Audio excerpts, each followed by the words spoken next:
Food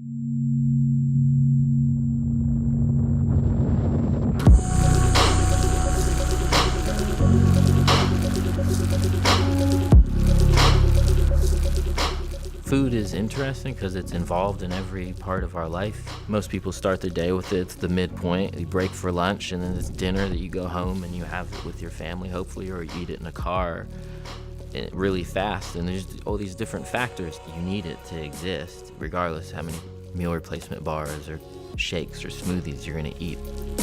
So food, as well as being edible and what we live off of, it's also my art. It's the photographic medium. It's what I work with.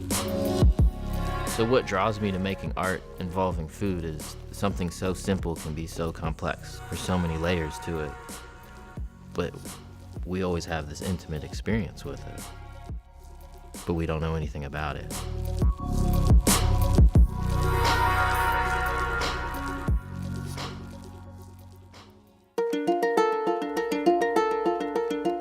There was never at any point that I thought I would be a photographer. Much rather thought I was gonna be an astronaut. That was like the first thing I ever thought I was gonna be. My parents have an interesting relationship with my art. I think in the beginning they were pretty scared because I was supposed to be a doctor, even though I never had grades that you would think that this kid should be a doctor. If you're not a doctor, you're an engineer, you're an IT in the Indian background. That was just the way it was.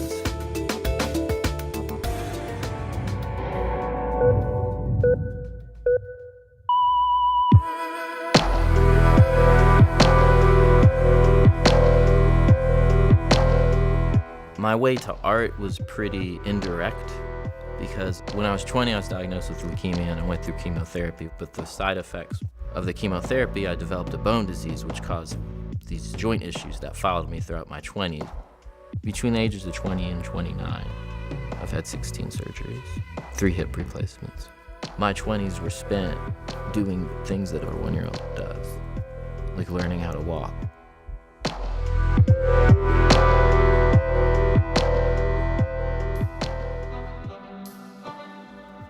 Photography is a release to me because I was confined for so long, and all of a sudden I had freedom. I had no freedom before I was confined to my own body. I could actually experience the world.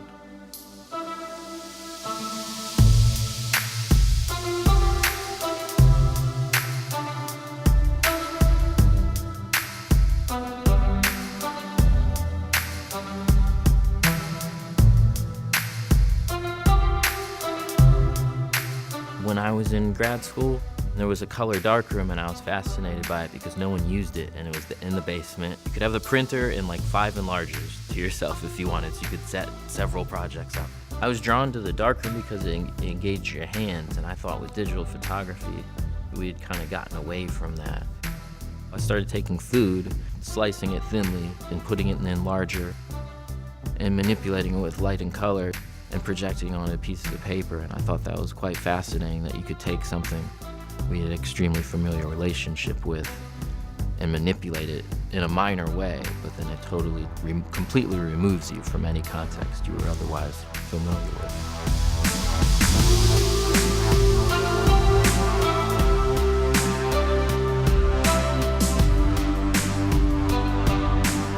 I started taking glass plates and putting lettuce in them and painting them and seeing different shades and the different textures that you could get with just a piece of lettuce. At that point, Fukushima occurred in Japan, and I was fascinated that we had no rational solution to stopping what was going on in the nuclear reactors. And I realized if the water is seeping into the ground, it's contaminating all the crops, then it's going out to sea. And lettuce became an instrument, I guess, to show the radioactivity.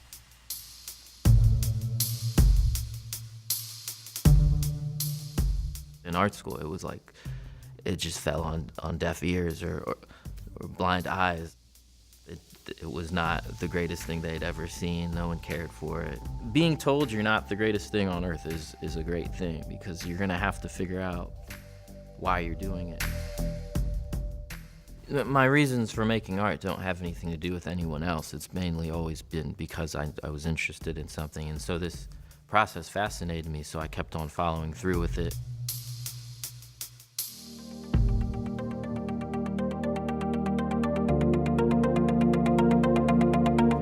The ones that were the most difficult to get flat or to slice or to get the fluid out were the most rewarding. Tomatoes are they're just bags of water with seeds in them. Just a bag of cells. I mean, that's what we are. Cells with some seeds in them. Watermelon to me looks like veins. It just looks like the vascular system.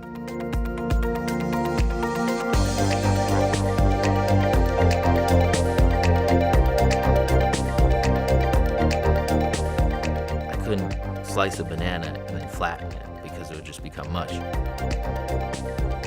So then I thought, okay, then I'll take the peel, because this actually has some substance. It's flat. I could dry it. Like the seeds in a strawberry actually like form the most interesting part of the image, like trying to get light through that seed. They don't really serve any tasteful purpose, right? They just get stuck in your teeth. But that was the most interesting part of the image.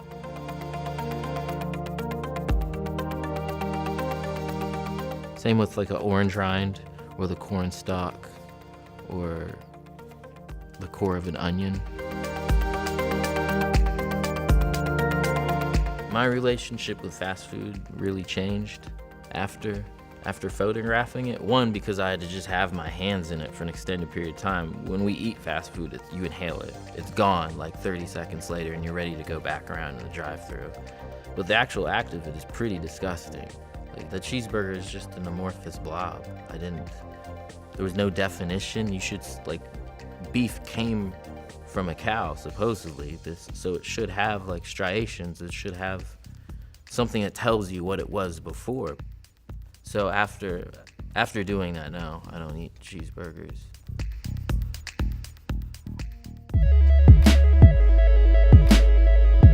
As I kept on digging further, you start seeing these different similarities between these different bodies.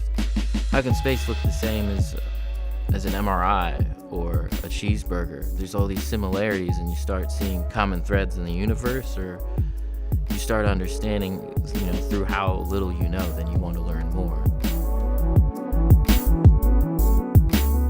So when I exhibit them, I don't have labels. I think that introduces a conversation, because then people have to ask, and then you can talk to them about the process. A lot of times, some people view art with the label first, and then you've kind of not ruined it for them, but you've changed it. So there was an orange that I exhibited in Hong Kong, and it was purple. And one woman said she saw people dancing, and it blew my mind, because I'm looking at it and I don't see anyone dancing. In the same image later on at another exhibit, someone said they saw fire. I call the lemon Jesus, because it looks like Jesus on the cross. It just does to me. And then the carrot had the Mother Mary references. Everyone laughs after you tell them what it is, or they're just looking at you extremely perplexed.